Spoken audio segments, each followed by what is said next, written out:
Hello students, आज हम लोग पढ़ने वाले हैं variation of acceleration due to gravity with depth.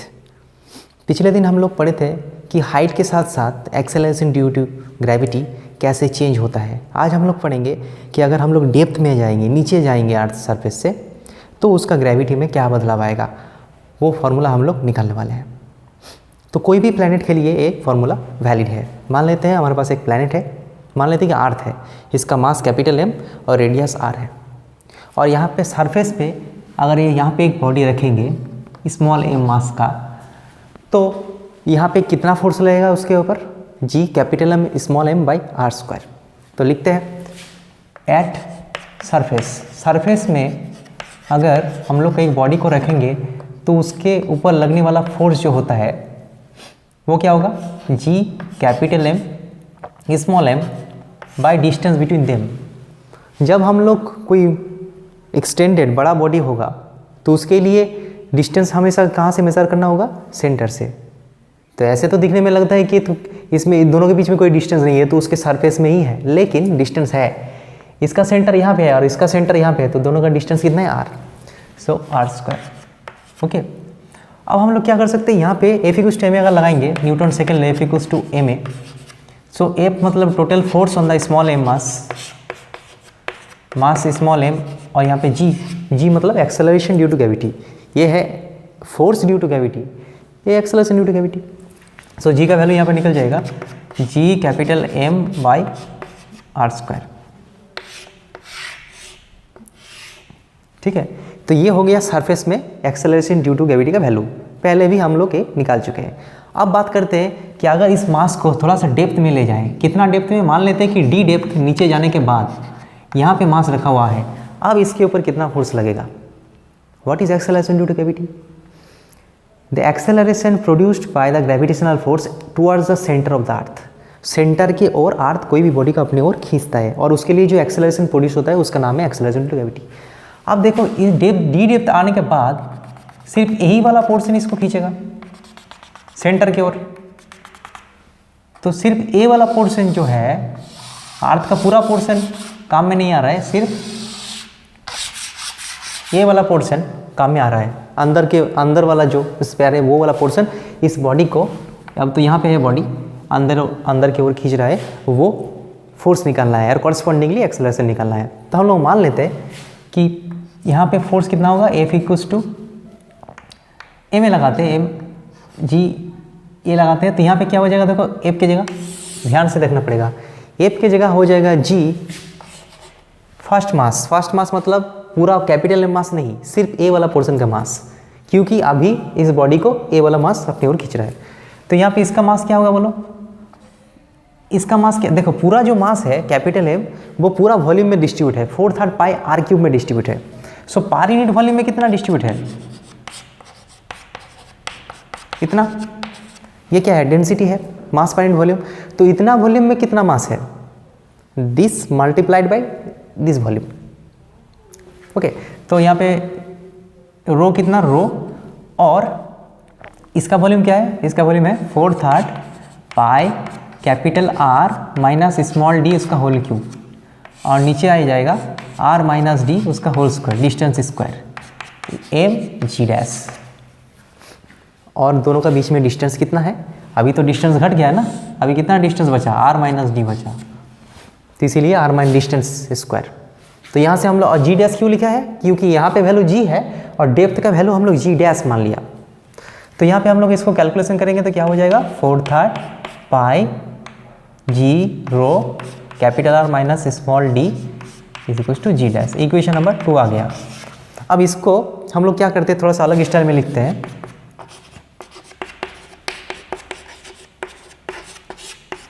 सो क्या हो जाएगा, 4/3 पाई G R रो, ये तो पिछले प्रॉब्लम में हम लोग डेरिवेशन किए थे, डिफरेंट स्टाइल में लिखे।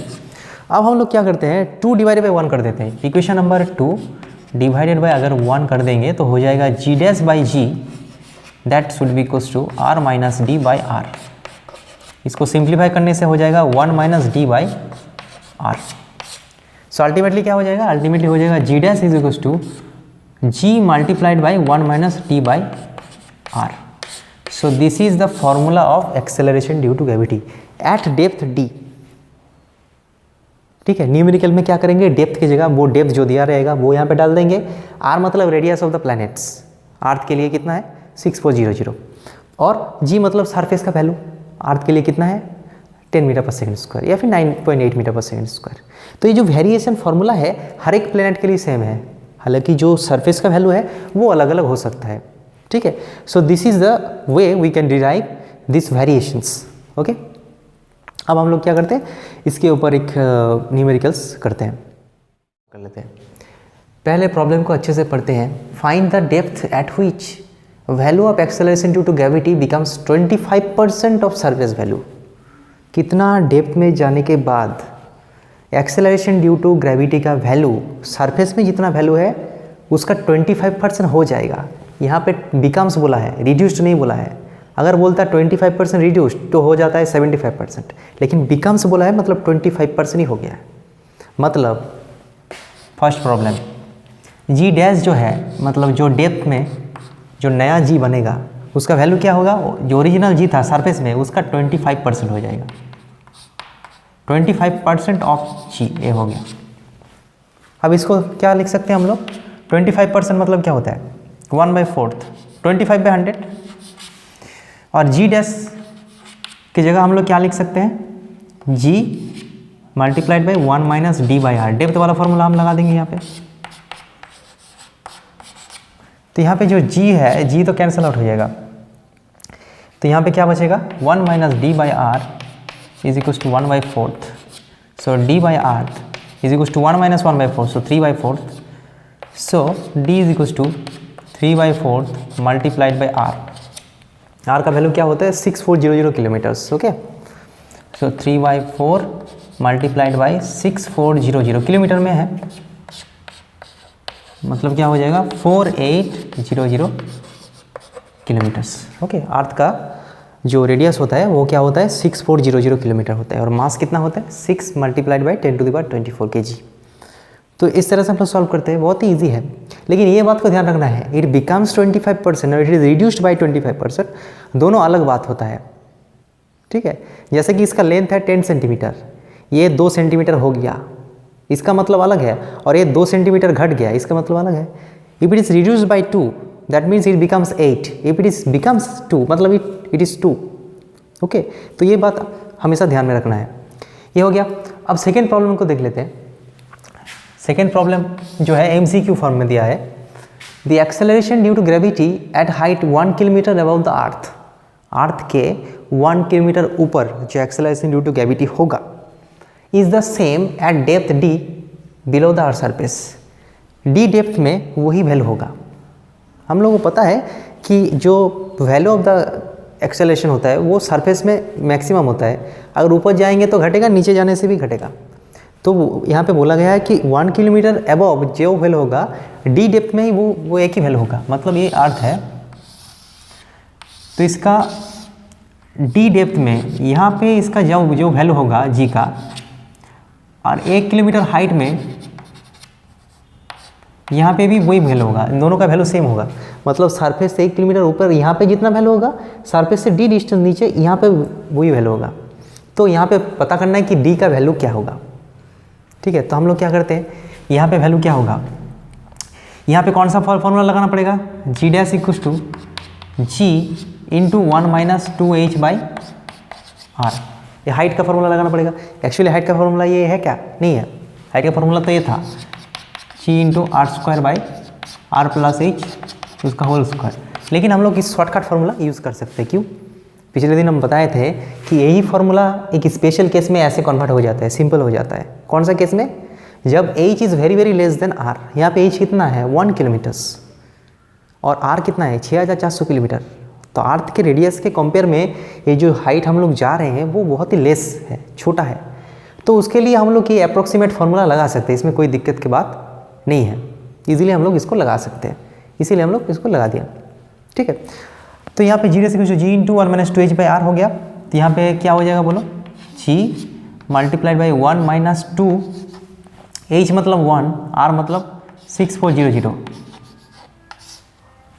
ठीक है, तो क्या हो जाएगा अल्टीमेटली अरे इसे बाद में कहते हैं, इसको ऐसे ही रखते हैं, बाद में कैलकुलेशन करेंगे, सिंप्लीफाई हो जाएगा। ये हो गया। डेप्थ में कितना वेरिएशन होगा, डेप्थ में वैल्यू है क्या, g into 1 minus d by R. So height का ये फॉर्मूला है और डेप्थ का ये फॉर्मूला है। तो यहाँ पे according to the condition h height में मतलब 1 किलोमीटर हाइट में इसका जितना वैल्यू है डी डेप्थ में एक ही वैल्यू है, तो हम लोग दोनों को बराबर कर सकते हैं। So we are equating this value, क्या हो रहा है, सो हम लोग लिख सकते हैं g into 1 minus 2h by R, 1 kilometre height में जितना वैल्यू है डी डेप्थ में वही वैल्यू है। अब जी तो कैंसिल आउट हो जाएगा, यहाँ पे 1 1 तो चला जाएगा, बचेगा 2h by R must be equals to d by R, R cancel out. So d is equals to 2h, so 2 multiplied by h मतलब कितना 1 kilometre, so it is 2 kilometre. So 2 kilometre is the answer, d is the answer. बहुत interesting problem था, समझ में आ गया। वो height वाला formula use करना पड़ेगा और डेप्थ में डेप्थ वाला, और दोनों को इक्वेट कर देना है। वही तो बोला गया है कि 1 किलोमीटर हाइट में जितना वैल्यू है डी डेप्थ में वही है, तो डी का वैल्यू निकालो, ठीक है। तो इस तरह का हम लोग उसे सॉल्व कर सकते हैं। और ये बात याद रखना है कि ये जो फार्मूला है, डेप्थ का फार्मूला तो एक ही है, लेकिन हाइट का जो फार्मूला है वो ओरिजिनल ये है, हर चीज़ के लिए वैलिड है, लेकिन ये सिर्फ अप्रॉक्सीमेट वैल्यू है। मतलब थोड़ा बहुत अगर हाइट में हम लोग जाएंगे विद इन 1 किलोमीटर तो ये फार्मूला हम लोग जल्दी यूज़ कर सकते हैं, क्योंकि काफ़ी आसानी है इसके कंपेयर में कर सकते हैं। लेकिन अगर बहुत ही हाइट में है, मान लेते कि 2000 kilometres, not 2000, more than that 1000 kilometres, तो उसके लिए हम लोग इस फार्मूला को नहीं लगा सकते, उसमें क्या हो जाएगा, गड़बड़ हो जाएगा, ठीक है। तो उस बात को थोड़ा सा ध्यान में रखना है। यहाँ पे एक प्रॉब्लम दिया हुआ है MCQ फॉर्म में, बहुत ही इंपॉर्टेंट क्वेश्चन है, जेई और नीट्स में इस टाइप का क्वेश्चन आते हैं, बहुत ही कॉन्सेप्चुअल प्रॉब्लम। यहाँ पे पूछा गया है कि variation of g with distance R from the centre, centre से डिस्टेंस वाइज अगर हम लोग ग्रेविटी को प्लॉट करेंगे as a function of distance, gravity versus distance, तो कौन सा ग्राफ सुइटेबल है, कौन सा ग्राफ करेक्ट है, वो निकालना है। मतलब क्या, मतलब जो अर्थ है सेंटर से लेके उसका डिस्टेंस बढ़ रहा है, ये डिस्टेंस है, सेंटर से डिस्टेंस होगा, ओके। यहाँ पे क्या हो जाएगा, यहाँ पे small r equals to capital R, मतलब distance is equals to radius. उसके बाद क्या होगा, धीरे धीरे उसका डिस्टेंस बढ़ेगा, रेडियस से ज़्यादा होगा। और ये क्या है, इस रीजन में क्या होगा, distance is less than R, एक घटा देन आर घटा देन आर, ये R less than R. 3 region है, सेंटर से लेके रेडियस तक वो विद इन रेडियस के अंदर रहेगा। उसके बाद रेडियस और डिस्टेंस इक्वल, फिर डिस्टेंस क्या होगा, रेडियस से ज़्यादा होगा, ठीक है। मान लेते अर्थ का रेडियस 6400 किलोमीटर है, तो 0 से लेके 6400 किलोमीटर तक और उसके बाद 6400 से ज़्यादा, तो उसका वेरिएशन कैसा होगा वो निकालना है। तो हम लोगों को पता है इसका जो वैल्यू होता है, सरफेस में वैल्यू होता है वो क्या होता है, gm/r² होता है। और हाइट का वैल्यू क्या होता है, g dash is equal to g into r² r plus h²। तो यहाँ पे हम लोग देख सकते हैं कि अगर h बढ़ेगा, हाइट बढ़ेगा, तो नीचे का टर्म बढ़ेगा और g डैश का वैल्यू क्या हो जाएगा, घट जाएगा। मतलब हाइट बढ़ने से ग्रेविटी का वैल्यू क्या हो जाता है, घट जाता है एज कम्पेयर टू सरफेस।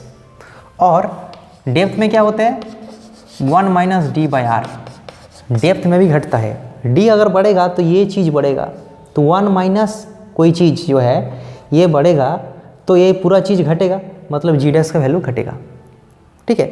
लेकिन दोनों का स्टाइल, वेरिएशन का स्टाइल अलग अलग है, ठीक है। तो यहाँ पे हाइट वाइज मतलब जब देखो यहाँ पे अगर स्मॉल आर लिखना है, स्मॉल आर कौन सा होगा बोलो, स्मॉल आर ये होगा। इसके हम लोग इसके जगह हम लोग लिख सकते हैं, इसको लिख सकते हैं, क्या लिख सकते हैं, g r² by small r²। Small R is nothing but the distance from the centre.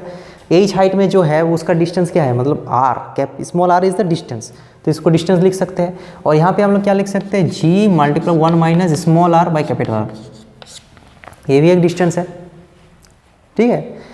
तो यहाँ से हम लोग देख सकते हैं कि सबसे मैक्सिमम वैल्यू कहाँ पे होगा, तो वो होगा इस small r equals to capital R। अब जब वो हाइट्स के साथ साथ बढ़ेगा, मतलब हाइट बढ़ेगा तो उसका क्या होगा, घट जाएगा। और कितना, कैसे घटेगा, r², मतलब बहुत ही क्विकली घटेगा। तो कौन सा वेरिएशन होगा, यहाँ पे देख के पता ही चल रहा है, ये हो सकता है और ये हो सकता है, दोनों में से एक हो सकता है। तो ये बाहर वाला वेरिएशन करेक्ट है, r² का वेरिएशन। अंदर वाला क्या होगा, ये किसका ग्राफ है, इसको छोड़ो, ये किसका ग्राफ है? ये तो स्ट्रेट लाइन ग्राफ है। y is equal to mx plus C. हम लोग d के साथ वेरिएशन दिख रहे हैं, तो डेप्थ अगर बढ़ेगा तो वो घटेगा, एक टाइम ऐसा आएगा कि वो 0 हो जाएगा। तो कौन सा ग्राफ सही है? ए वाला ग्राफ सही है, क्योंकि यहाँ से यहाँ तक स्ट्रेट लाइन और उसके बाद ऐसे आर स्क्वायर। यहाँ पे देख सकते हैं हम लोग, यहाँ पे जो वेरिएशन है बाहर में आर स्क्वायर के रिस्पेक्ट में घट रहा है और अंदर के ओर स्ट्रेट लाइन में घट रहा है और 0 हो जाएगा। 0 कहाँ पे 0 होगा? When depth is equal to R. Okay, so this option is correct. So B option is correct. ये ऑप्शन करेक्ट नहीं होगा क्योंकि अंदर वाला वेरिएशन गलत है। ठीक है, तो ये क्वेश्चन बहुत इंपॉर्टेंट क्वेश्चन है, इसको अच्छे से समझना पड़ेगा। ठीक है, ये मैथमेटिक्स भी है, यहाँ पे ग्राफ हम लोग प्लॉट कर रहे हैं, उसको भी देखना पड़ेगा थोड़ा सा।